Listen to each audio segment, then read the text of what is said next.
أشرقت نفسي بنور من فؤادي حينما رد.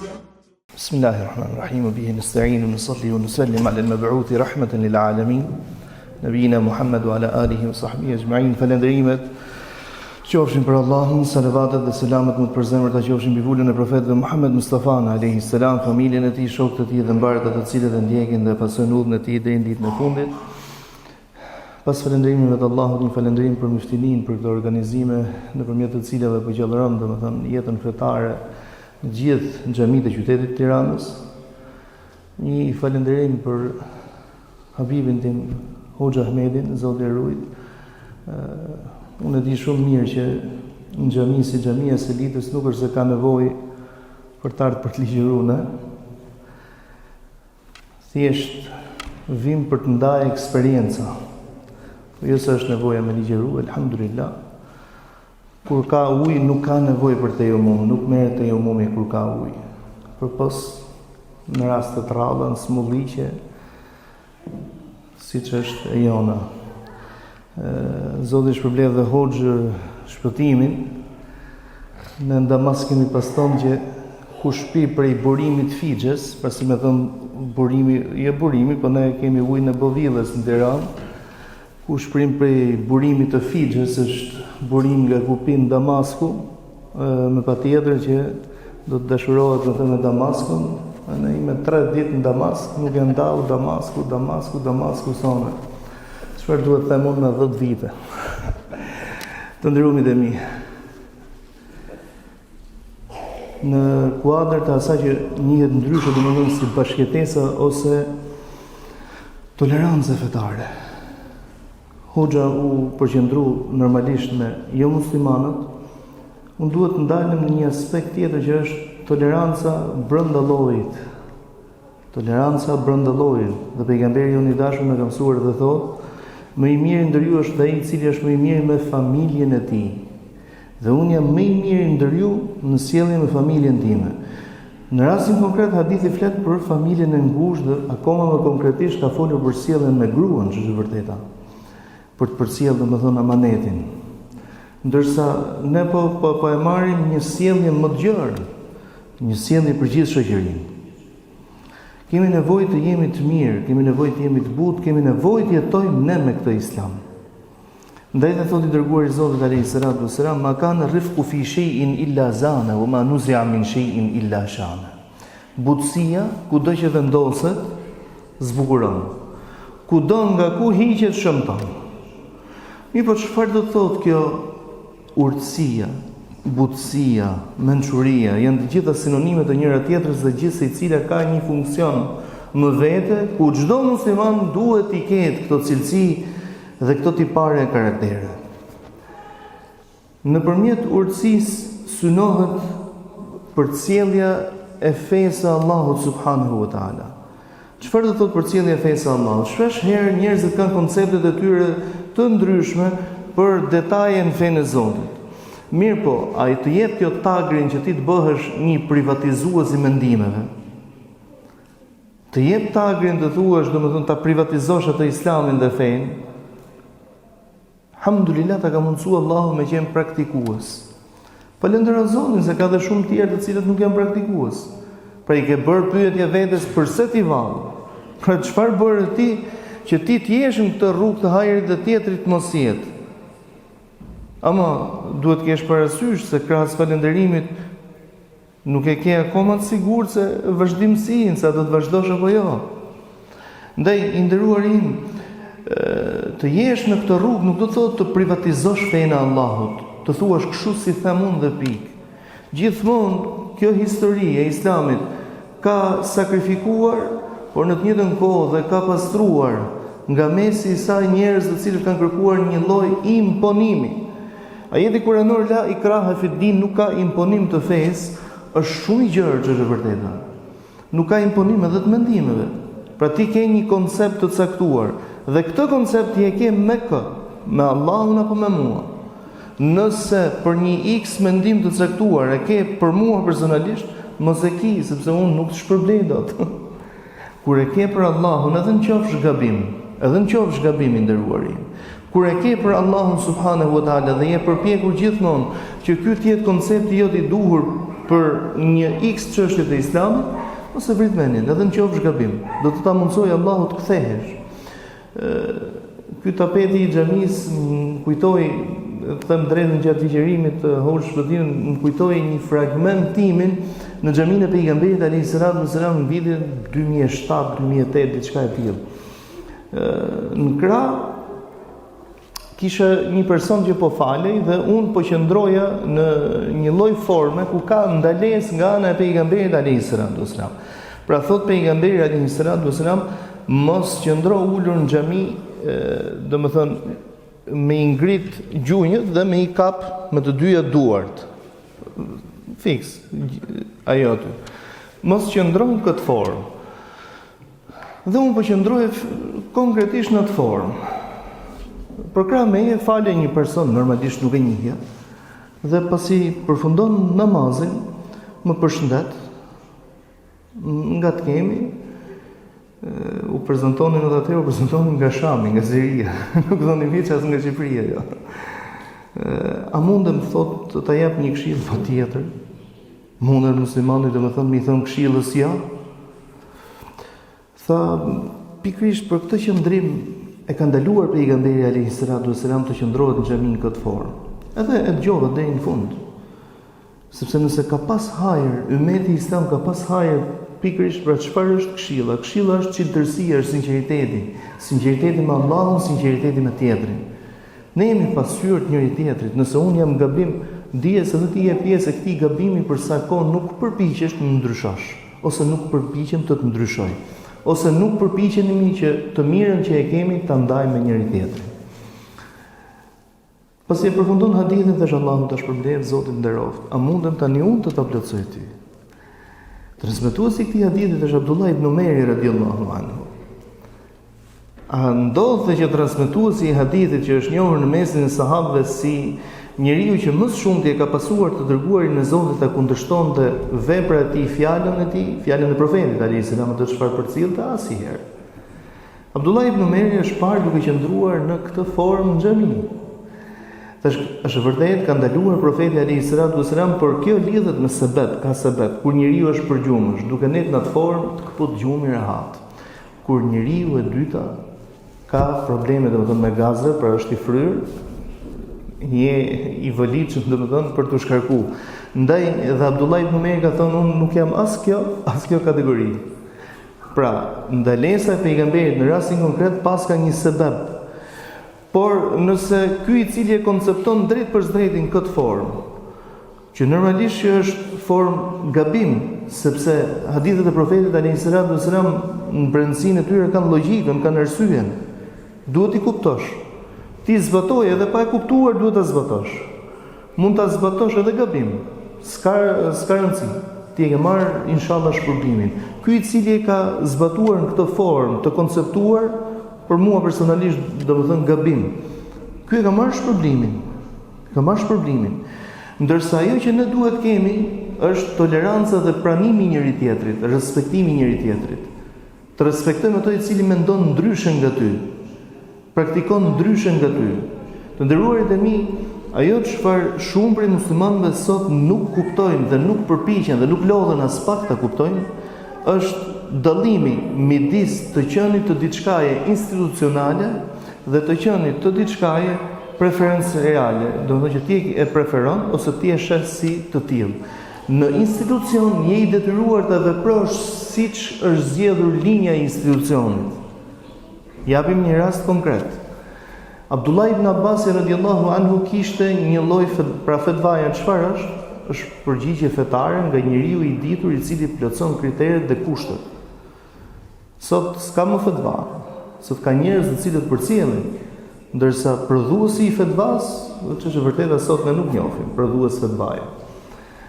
Dhe Abdullah ibn Abbas I jepte një fetva në kundërshtim me linjën e institucionit të shtetit që drejtohej nga Umar ibn Khattab radhiyallahu anhu. Umar ibn Khattab ulet me Abdullahin të diskutojnë. Pra, ti sheshosh gjërat. Nëse dihet se nëse ke një gërvar me dikë, ulë më vëlla, sheshoj gjërat. sepse po vuan nga diçka që quhet sinqeriteti. Mungon sinqeriteti me njëri tjetrin. Ad-dinun nasiha, pejgamberi alayhis salam thotë, feja është të qenit i çiltër. Pra çfarë është nasihati, që shpesh përkthehet si term këshill që për mua jo i duhuri, nasiha në gjuhën arabe është të kullosh mjaltin. Pra çfarë që e ka feja? Feja që e ka gjëja më e mirë e mundshme. Të kullosh mjaltin. I thanë me kë i dërguar i Zotit. Pra, për kë është feja e tillë? I thot me Allahun. Pra ti jesh i çiltër me Allahun, se ti Allahun s'ke për ta këshilluar sa ja. Me dërguarin e Allahut, me librin e Allahut, me të parën e vendit, me prisin dhe me muslimanët mbar. Abdullah ibn Abbasi, domethënë kishte konceptin e tij në këtë fetva që nuk po e përmend sepse nuk është kjo e rëndësishme domethënë e saj. Ulet Umeri radhiyallahu anhu dhe diskuton. Abdullah ibn Abbasi ishte fëmijë për Umerin. Por Umeri respektonte diturinë, respektonte bereqetin e pejgamberit alayhis salam, respektonte lutjen e dërguarit Zotit, i cili e pati shtrënguar Abdullah ibn Abbasin fort dhe tha: Allahumma faqihhu fi din wa 'allimhu ta'wil. O Zot, bëje të kuptuash me fenë dhe mësoja pra Abdullah ibn Abbasit, pra bëja të kuptuash me fenë, por në të njëjtën kohë dhe të inspiruar komentimin e saktë dhe drejtë të Kuranit famlar. Dhe mori dhe titullin Deti i diturisë. Si ishte normalisht ishte lutja e pejgamberit ajo që e shoqëronte Abdullah ibn Abbasin. Umeri në kohën e tij, asë kohë Abdullah ibn Abbasi ishte vetëm 15 vjeç. Dhe Umeri radhiyallahu anhu e fut në mexhlisin në kuvendin e burrave. Pra për të dhënë mend. I thonë në Umer, a ke futur një fëmijë të vogël në mesin ton? Umeri radhiyallahu anhu, i cili nuk ishte ai diktatori në të menduar dhe të konceptuar.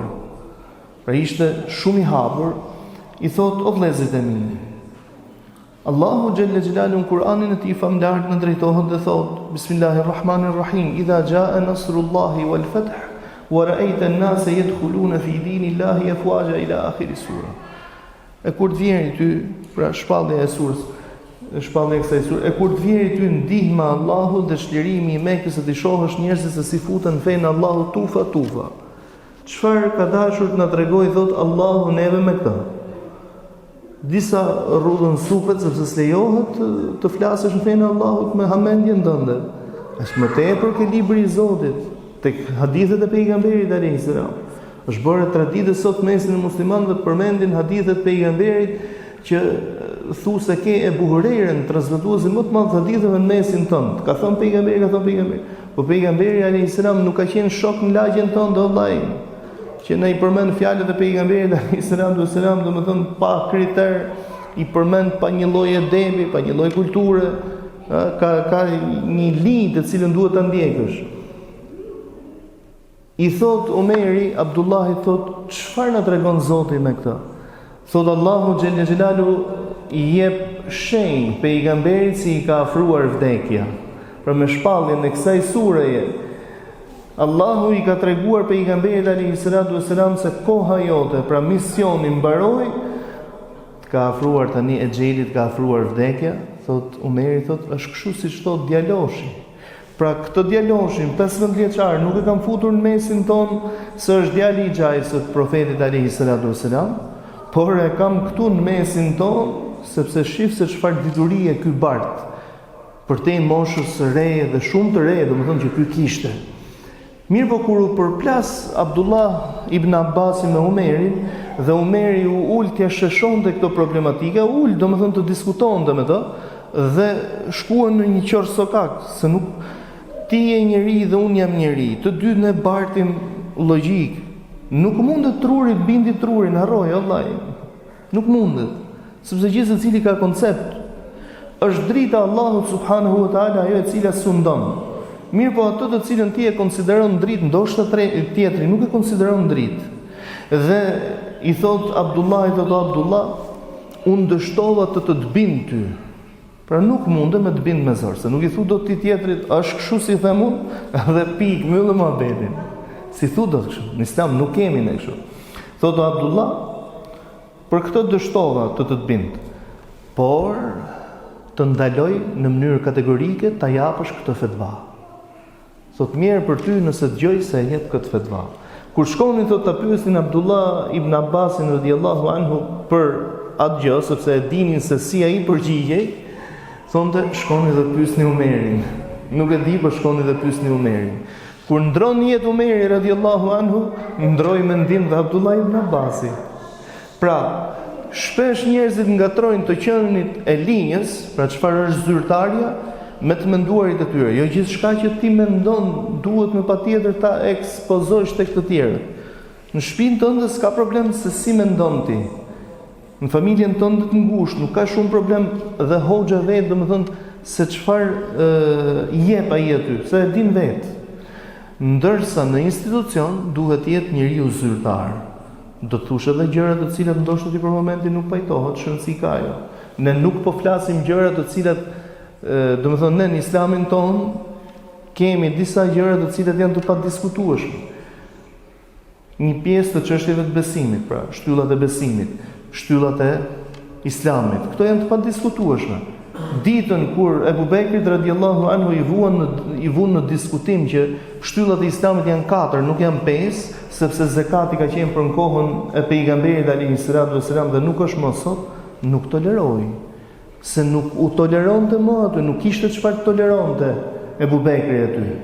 Por kur zonja e nderuar Fatimia radhiyallahu anha bashkë me akraballokun e saj shkonin tek Ebu Bekri për të kërkuar trashëgiminë e pejgamberit alayhi salatu wasalam, nuk ishte Ebu Bekri si në rastin kur ngriti ushtrit për të luftuar, por tha, unë e kam dëgjuar pejgamberin alayhi salatu wasalam duke thënë, ne profetët kur vdesim, trashëgimia, domethënë pasuria që lëm pas është e shtetit, pra nuk e trashëgojnë më trashëgimtarët, ndaj oj Fatime, kërkom çfarë të duash, prej pasurisë time do të ta jap, por mos më kërko diçka për cilën kam dëgjuar vetë pejgamberin alayhi salatu wasalam. Por gjatë historisë së Islamit ka patur gjithmonë njerëz të cilët kanë menduar ndryshe dhe është shumë normale të mendojsh ndryshe. Ndaj dhe i nderuari dietari i madh dhe një prej imamllarëve të fesë tonë, Imam Shafiu rahimahullah ka thënë: "Ra'yi sawabun yahtamil al-khata wa ra'yu ghayri khata'un yahtamil as-sawab." Thot mendimi im është i saktë, se ndaj dhe e praktikoj, e zbatoj. Por mund të jetë i gabuar. Mendimi i tjetrit për mua konsiderohet i gabuar, por edhe mund të jetë i saktë. Ti nuk je Zoti i gjithësisë, domethënë që ti ndash jo është ata gjëra të cilat janë të padiskutueshme jemi dakord. Ne po flasim për gjëra të cilat janë të diskutueshme, jo të padiskutueshme, ato që nuk afrohesh aty, ma ulima min ad-dini bid-darura, çfarë dihet domosdoshmërisht fetarisht, nuk i diskutojmë. Ne po flasim domethënë për ato gjëra të cilat janë të diskutueshme. Ke këto të diskutueshmet mund të ketë gjithsej i cili mendim ndryshe. Ndaj sahabët e pejgamberit alayhi salatu wasalam me krye Umar ibn Khattabin radhiyallahu anhu kur shihnin një mendim ndryshe ose një veprim ndryshe ose një praktikë ndryshe, ndodhte që Umeri e merrte për dorë personin fjalë dhe shkonte tek pejgamberi alayhi salatu wasalam, si në rastin me Ebu Bekrin, kur e pyet ato Ebu Bekrin se kur e fal ti namazin e vitrit, dhe Ebu Bekri i thotë që unë flej pa e fal namazin e vitrit dhe ngrihem dhe e fal. Jo, thot Umeri, thot, unë e fal para se të flej. E fal, se fal, hajde shkojmë tek pejgamberi alayhi salam. Kur shkuan tek i dërguari i Zotit, pejgamberi sallallahu alaihi wasallam tha: "Ti Umer, ke vepruar atë praktikën tënde, domethënë sepse ke frikën se nuk ngrihesh, ndërsa Abu Bekri është i sigurt që ngrihet." Domethënë flen me atë marakun për të ngrejt. Apo kur Umeri radhiyallahu anhu e merr një prej shokëve të pejgamberit që po e këndonte një fragment të Kur'anit në një formë tjetër, ndërkohë që Umeri e këndonte në një formë tjetër, dhe kur shkojnë tek pejgamberi alayhi salatu wasalam i thotë lexoje, e lexojnë, u miratoni dërguari i Zotit të dyve. Përse? Sepse vetë profeti sallallahu alaihi wasallam thonte është zbritur ai Kur'ani famlar në 7 këndime ose dialekte të ndryshme, pra të gjitha ishin të miratuara nga i dërguari i Zotit. Apo fragmenti kur profeti sallallahu alaihi wasallam i thot shokëve të tij la yusalliyan ahadukum el asra illa fi bani Quraidha, të mos e fali asnjëri për ju namazin e ikindis vetëm se këfizi bani Quraidha, hebrejt të cilët tradhtuan pejgamberin alayhi salatu wasalam. Rrugës po dilte koha e ikindis, ndaj dhe një pjesë e falën, se thanë profeti alayhi salatu wasalam nuk ka patur për qëllim që edhe po doli ikindia, ju mos e falni se s'keni arritur atje. Por një pjesë tjetër thanë jo, profeti alayhi salatu wasalam mund ta thonte në këtë formë, pra nuk do ta lënte kaq të përgjithshme që ne të diskutonin. Pra gjysma po themi ose një pjesë e falën në kohë, një pjesë u doli fare nga kohë derisa arritën atje. Dhe profeti alayhi salatu wasalam i miratoi të dyja palët. Arsyeja, sepse ky ishte konceptim i urdhrit. Kështu konceptua urdhri, nuk ishte dashakeqësi. Pra dihet shumë mirë që profeti alayhi salatu wasalam nuk do të urdhëronte kurrë që namazi dilte nga koha. Ama në rastin konkret ishin të dy me shpërblim të justifikuar dhe të dy, domethënë në drejtën. Përse? Sepse konceptimi i tyre ishte në këtë formë. Të nderuarit e mi, kjo na lipset neve. Na lipset domethënë të jemi tolerant me njëri tjetrin. E shef një veprim ndryshe, mos ji me manin që o burra domethënë vetëm t'ia them që e ke gabim. Ka njerëz të cilët domethënë hecin vetëm atë që ose lloji pyetjes. O hoxha, lejohet kjo gjë? Po ti që këtu e nis gabim. I bën shumicën e gjërave në fen ton, i konsideron haram, ndaluara dhe lipset argument për t'i bërë të lejuara. Ndërkohë që në fen ton shumë pak gjëra janë haram, o vllajim.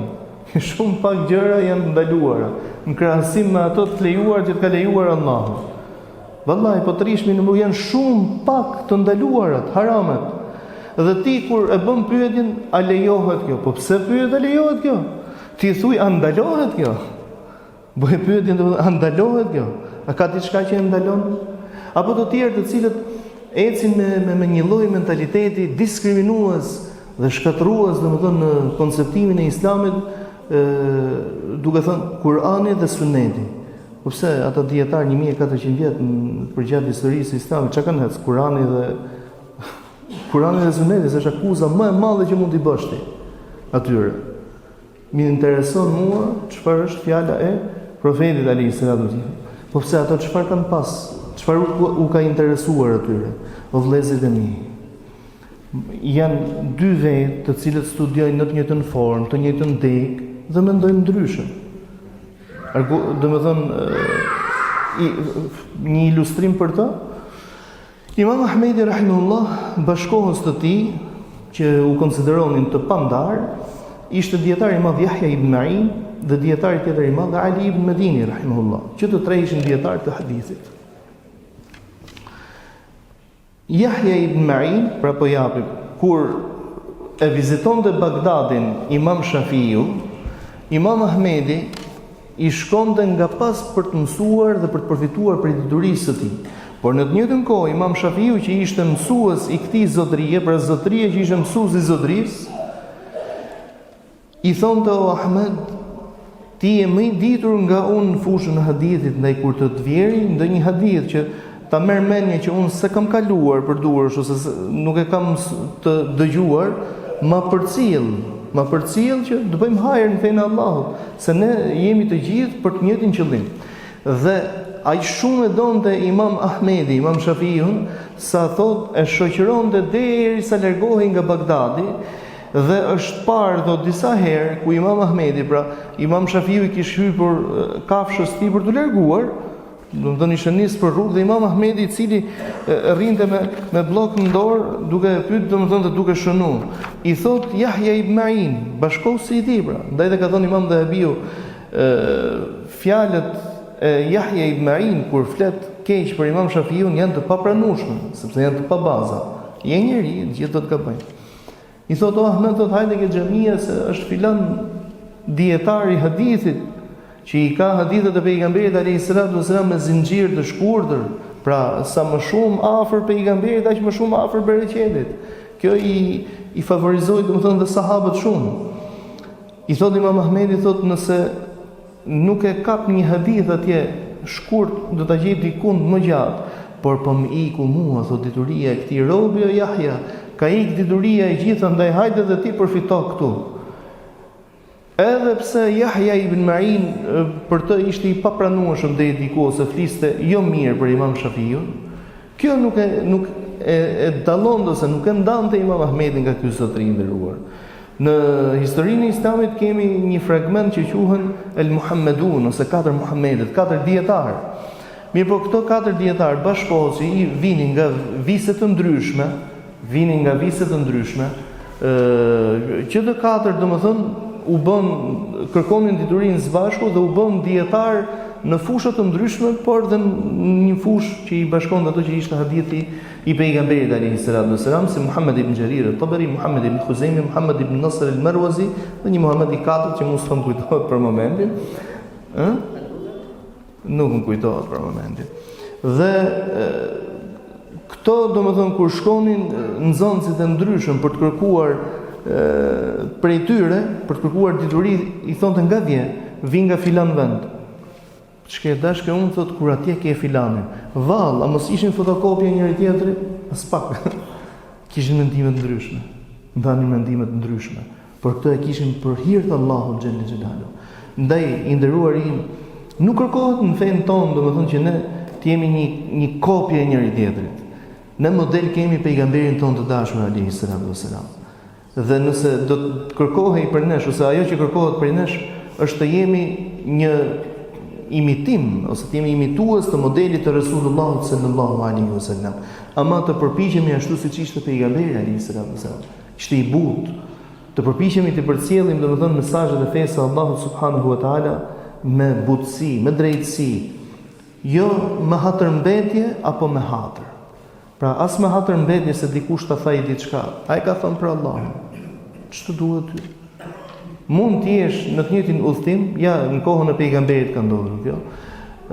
Udhtonin bashkë me Resulullahun dhe pejgamberi alayhi salatu wasalam u thotë pranojeni sadakan e Allahut. Pra në udhtim prish agjërimin. Dhe ishte profeti alayhi salatu wasalam i cili i jepte shembullin i parë. Mirë, po disa prej tyre zgjodhen të mos e prishin agjërimin. Pra lejohet edhe ta vazhdosh, nuk është haram. Mirë, po thot kur erdhi koha e ikindis ose pak para akşamit, ju duhej të ngrinin kampin për të kaluar natën. Ata të cilët ishin agjërueshëm, s'kishin takat, se ne ka funi fillon të lejo e shkreta. Vetëm ata të cilët flejnë gjithë ditën, zgjohen 2 orë para akşamit, thonë e kena kalu këtë agjërim për 7 palqefe. Po më gjumë vllai, për 7 palqefe e kalon, po halli është domethënë kur je në jetë je aktiv. Je në jetë je aktiv, pra ai është i mundimshëm, por ai për cilin bëhet ky agjërim, është shpërblimi i Allahut, është Allahu, urdhri i Allahut subhanahu wa taala. Kjo ty të motivon dhe kjo ty domethënë të lartëson. Ndërsa në të kundërt ai është i vështirë. Dhe këta njerëz domethënë që zgjodhen të ishin agjërueshëm, s'kishin takat me ndërtu kampin. Thot pejgamberi alayhi salatu wasalam, ose agjëroni domethënë dhe mos ju mbështet tjetrit. Pra do më agjëru, do më marr edhe sevapin, po punën ta bëj unë. Po jo na, ti do më marr sevapin, bëj edhe punën që të takon. Pra zgjidhe të jesh i tillë. Pra, edhe pse i dërguari i Zotit e lejonte ose e toleronte që ky të zgjidhte diçka ndryshe, vepronte diçka ndryshe, në të njëjtën kohë i jepte prioritet kujt? I jepte prioritet që merre këtë që të them unë. Merre këtë që të them unë, sepse po të flet eksperienca. Dietarët e Islamit gjithmonë kur flasin, domethënë thotë dy gjëra duhet kesh kujdes në jetë. Pra kur thotë dy gjëra duhet kesh kujdes në jetë, mos i tillë, se nuk është duke të sjell shembull nga historia, domethënë kot. Thot gjuha shpata e Hajjaj ibn Yusuf al-Thaqafi, që ishte e pakontrolluar, pra priste majtas së djathtas pa kriter, dhe gjuha e dietarit të madh Ibn Hazmit, e cila nuk kursente askënd. Pra është duke të thënë që nga të dyja këto ki kujdes. Ki kujdes në nderin e tjetrit, shejtërinë e jetës së tjetrit, por në të njëjtën kohë ki kujdes gjuhën, se ne flasim për gjunahe të mëdha, flasim për shumë gjunahe të mëdha të cilat nuk i praktikojmë, nuk i zbatojmë dhe harrojmë se jemi pjesë e disa gjunaheve të tjera, të cilat vallai nuk janë më të pakta në dëm që shkaktojnë se sa ato që përmenden. Flasim për alkoolin, se elhamdulillah na ka mundsuar Allahu me qenë larg alkoolit. Por kur vjen puna ke përgojimi, ke të shëthemet, me i bë mohabetin tjetër, këtu s'ka gjë. Nuk ka gjë. Po kjo është më vështirë vllai. Vallai është më e rëndë se sa alkooli, se është keq me nis me bë krahasimin, domethënë ke gjunafet. Se po nisë të bësh krahasimin të jenë një batak që nuk din, domethënë po të paktën si jam si filani unë. Domethënë unë gjunafçar jam, po si filani nuk jam. Po të paktën krahasohem ato që janë lart. Thuaj inshallah bëhem si filani, jo të paktën si jam si filani. Se po na llumje, ka i llumje, do thonë që paktën ai që përly nuk jam. Përly jam unë, po nuk jam ai sa është përly ky tjetri. Feja jon është feja e transparencës, është feja e çiltërsi me Allahun xhelal xhelalu. Këtë duhet ta kemi me Zotin e gjithësisë, me dërguarin e Zotit, pra edhe respekt për pejgamberin alayhis salam. Me të parin e vendit, domethënë nuk është nevojë diçka të cilën ti e ke për Allah dhe nuk e bën mos e bëj. Dhe me këtë dhe mbyll ke puna e transparencës. Sufjan al-Thauri rahimahullah i shkon dikush dhe i thot dikush, një nxënës i tij, troket derën bujrum, i thot hoxha, futet brenda, thot dhe po hante, po konsumonte ushqim. I thot bujrum ham zbashku, mëngjes ose drek, çfarë ka qenë duke ngrënë. Bujrum. Dhe i thot po shifte kështu me hapi. I thot çfarë ke, je agjërushëm? Jo, nuk jam agjërushëm. Po pse sa afrohesh thot për të ngrënë? Po më çuditë thot hoxh, thot se të kam gjetur shumë herë të tjera duke ngrënë, po s'm ke ftuar me të ngrënë, nuk më ke thënë bujrum. Po shokollajt Allah thot nuk e kam një me zemër me të bujrum. Se kam një me zemër, pra si të them bujrum? Them bujrum kot, nuk e di. Domethënë si ajo historie që përmendin në vendin tonë që thanë dikush ki shku për një vizitë dhe ky që e luste, rri për darkë. Ja se du me hik, rri për darkë, ja se du me hik më. Thot nëse mos e luti shumë, po ishte nis me hik burri huaj, edhe kishte kalin për dorë, thot po ku ta lidh kalin? Lidhe këtu, se kjo foli, lidhe ke llapa ime, se kjo foli, pra nuk e kishte me zemër. Gjërat të cilat duhet t'i veprojmë me zemër, t'i veprojmë me nijet për Allahun xhelal xhelalu, të tolerojmë në emër të Allahut, të tolerojmë njëri tjetrin, ta pranojmë njëri tjetrin, të mos paragjykojmë askënd prej muslimanëve dhe mbi të gjitha të jetojmë në kërkim të mëshirës së Allahut. Të lutem ty i madhnueshmi Allah na falë na mëshiron. Në pajisë të Zotë, në moralit të lartë dhe Hazreti Muhammedit alayhi salatu wassalam, bëje këtë mezhlis të begat dhe të pranuar në madhnia jote.